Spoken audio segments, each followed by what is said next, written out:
Il y a plein de pays dont on voit régulièrement les sélections dans les grands tournois, chaque 2 ou 4 ans, mais dont on ignore aussi ce que vaut leur football, quels sont les clubs les plus importants, quelles sont les rivalités entre les clubs. La Suisse fait partie de ces pays-là, alors aujourd'hui, penchons-nous sur son cas.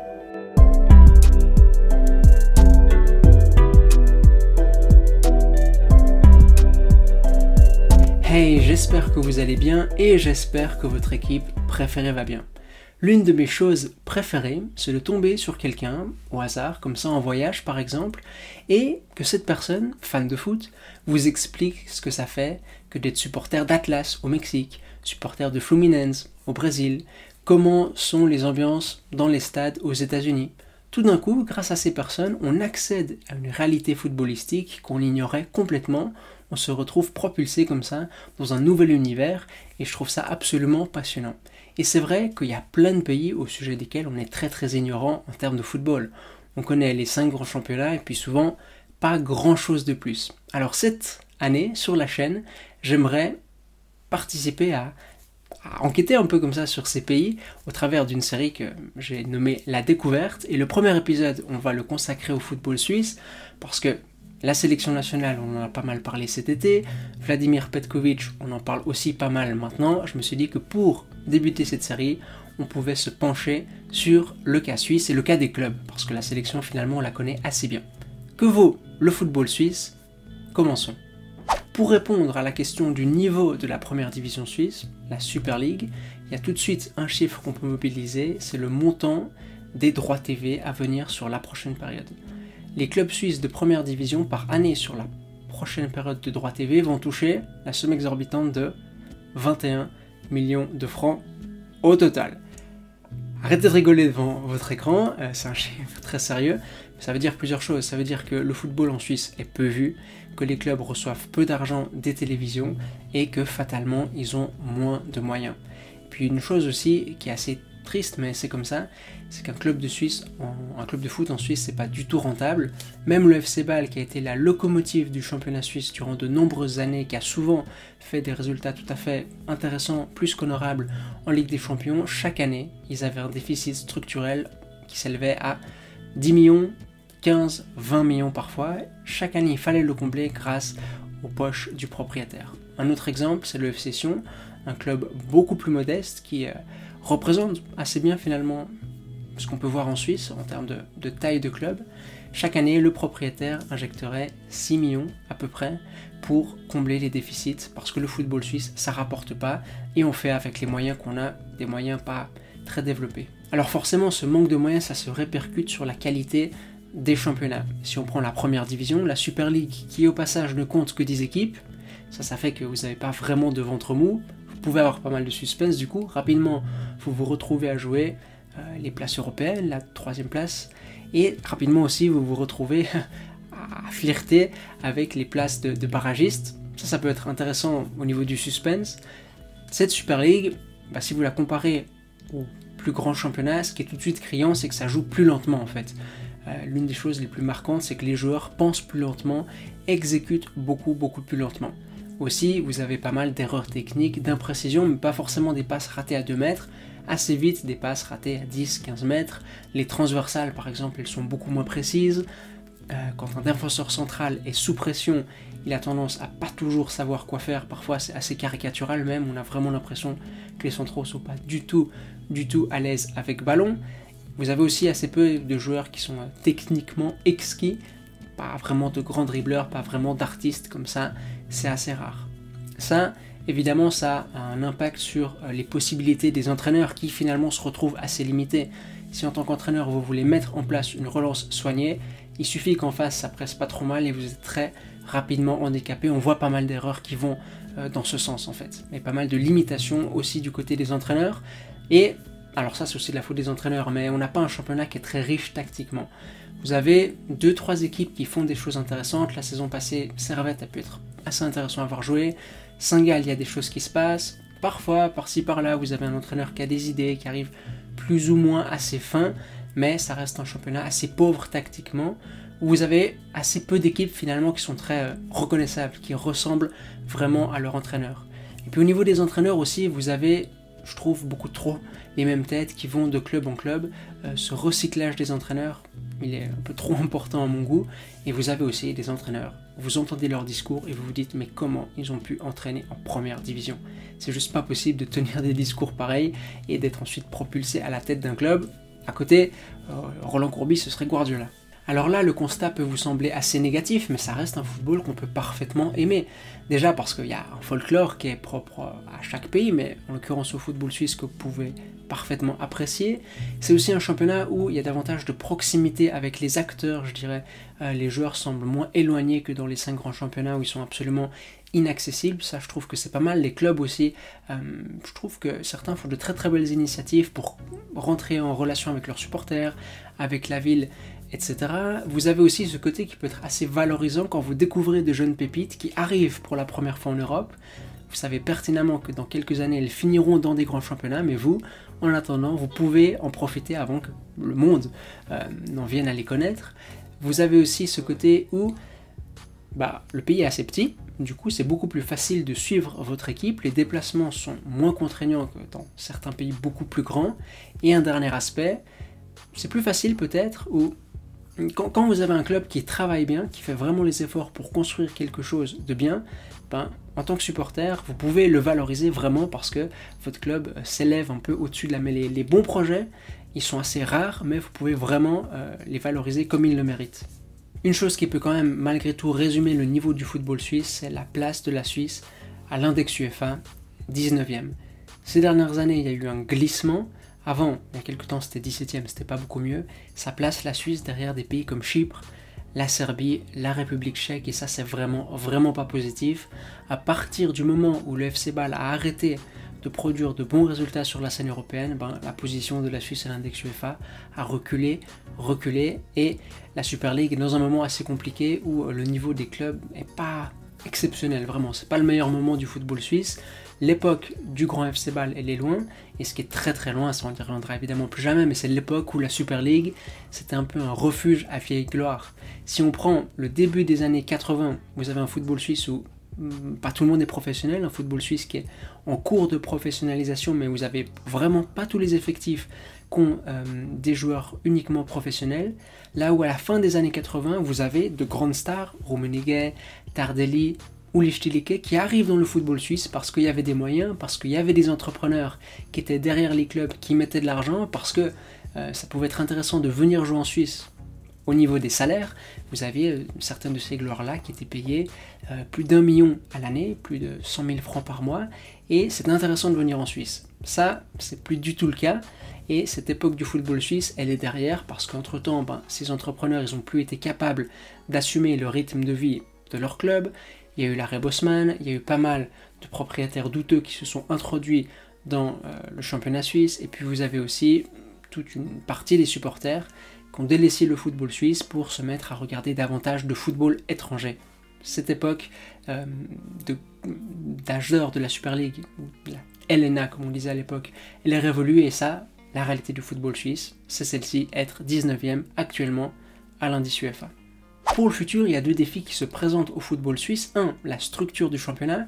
Est-ce qu'on garde ce championnat à 10 équipes? Est-ce qu'on ne ferait pas un championnat avec plus d'équipes, mais une deuxième division réduite où on axerait encore plus sur la formation? Est-ce qu'on fait une fusion du championnat suisse avec le championnat autrichien? C'est des discussions qui vont devoir avoir lieu parce que les choses actuellement ne sont pas vraiment satisfaisantes. Et puis un deuxième défi en Suisse, c'est la post-formation. Franchement, la formation suisse, elle est parfois critiquée, mais je trouve que ce qui est fait, c'est assez louable.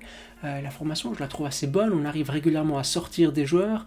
Je pense que l'effectif, le groupe équipe de Suisse montre qu'il y a des bons joueurs qui sont sortis de Suisse ces dernières années. Mais une question, maintenant, à affronter, c'est la post-formation.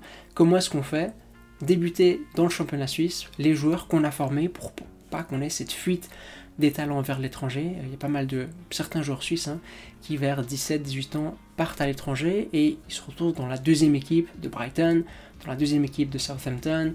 Ils se retrouvent finalement prêtés par leur club, par leur académie dans une division inférieure du championnat anglais, du championnat espagnol. Il y a une fuite des talents qu'il faudrait peut-être stopper ou qu'il faudrait stopper en Suisse, et pour ça il faudrait faire jouer encore plus les jeunes joueurs suisses dans les équipes de première division.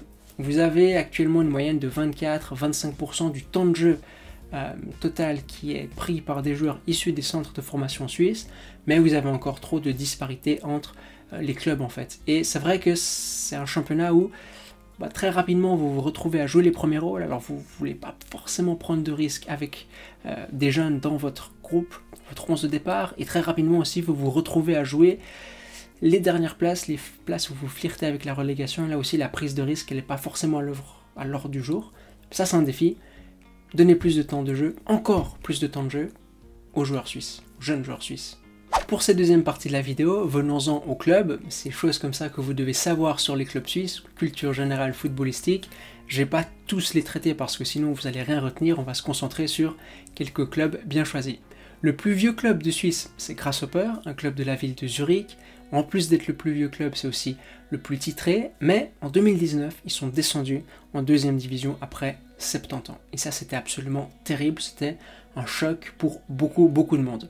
Cette année, ils sont remontés, on verra comment ça se passe pour eux, et eux, ils entretiennent une grande rivalité avec un autre club de la ville de Zurich, le FC Zurich. Le FC Zurich, ils ont eu une belle période, plutôt dans les années 2000-2010, et puis ensuite, ils ont aussi connu des années plus compliquées.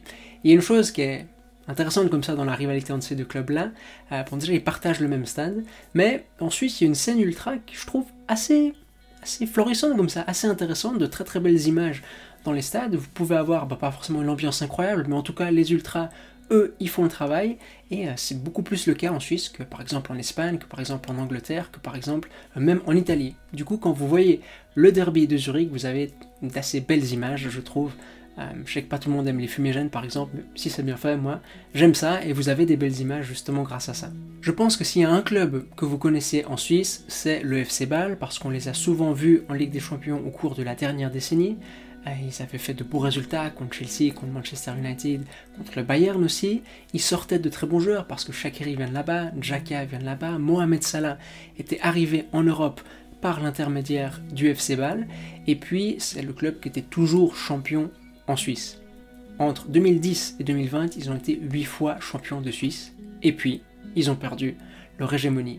Ce qui se dit déjà, c'est qu'ils ont eu des changements à leur tête, alors ça n'a pas toujours bien fonctionné avec les propriétaires, mais à l'interne aussi, ça aurait un peu moins bien travaillé, avec des gens, des anciens joueurs qui avaient été placés dans des postes importants et qui n'étaient pas si compétents que ça. On s'est un peu reposé sur ses acquis, et on s'est fait dépasser par le club de la capitale, Young Boys. Young Boys, ça fait 3 ans de suite qu'ils sont champions, ils sont encore favoris pour cette année, même si la lutte avec Bâle, je pense qu'il pourrait être très intéressante, et Young Boys, justement, ils ont bien travaillé.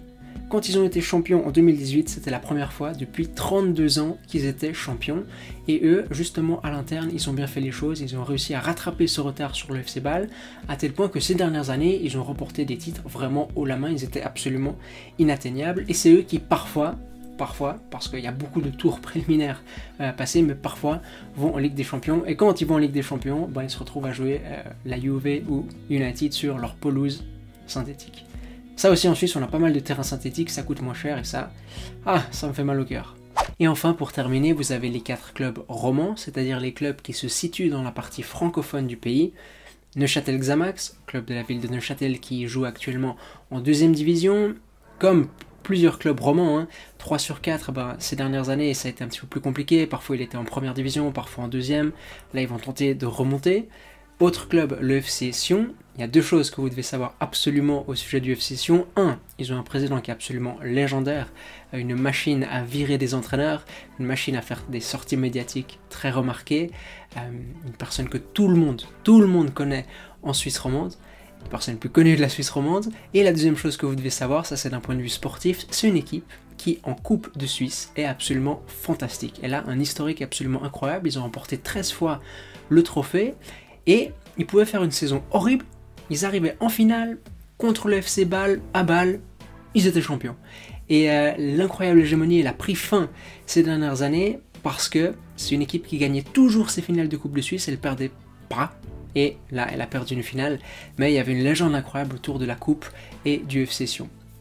Les Sédunois, ils détestent les Genevois, et le club de Genève c'est le Servette FC. À la base c'est un club d'un quartier de Genève, mais c'est devenu un peu le club de Genève. Il y a une rivalité très forte entre ces deux clubs-là qui donne lieu au derby du Rhône.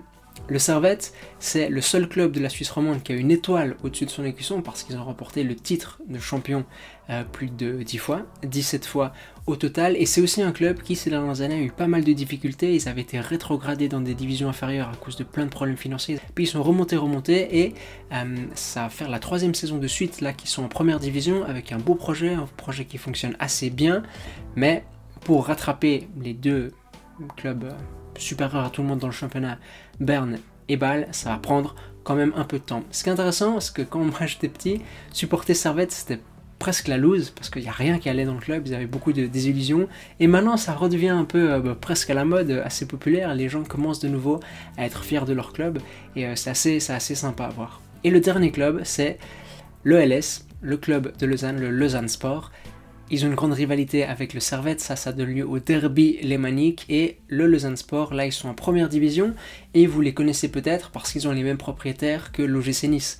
Ineos qui est arrivé dans le club il y a quelques années, et il y a pas mal d'échanges de joueurs, il y a des joueurs de Nice qui viennent s'aguerrir du côté de Lausanne, et c'est un club qui repart un peu sur de nouvelles bases avec ce nouveau propriétaire, nouveau stade pour eux, on verra comment ça va se passer sur les prochaines années. C'est aussi un club qui ces dernières années n'a pas vraiment vécu les plus belles pages de son histoire, comme 3 clubs romans sur 4, je vous le disais avant. Là, le football roman, il y a 3 clubs qui sont en première division, c'est bien, il faut vraiment que ça se consolide maintenant, parce que pendant des années, tous les supporters de ces clubs-là ont vécu une passe très difficile. Voilà, c'est la fin de cette vidéo, j'espère que ça vous aura plu. Évidemment que j'ai pas été dans les moindres détails, je pense que les gens de Suisse qui regardent cette vidéo, ils diront « Oh, t'aurais pu dire ça, ça, ça et ça ». Le but c'est quand même que vous reteniez le maximum de choses, alors j'ai pas trop développé, ça reste des vidéos comme ça d'introduction, de découverte. Si ce premier épisode de la découverte vous a plu, n'hésitez pas à mettre un pouce bleu, à vous abonner, et puis dans le courant de l'année, on ira découvrir d'autres pays. Je me réjouis beaucoup de parler du football mexicain, du football brésilien. Nous on se retrouve comme d'habitude dans une semaine, dimanche 10h. D'ici là, portez-vous bien. Allez, à toutes.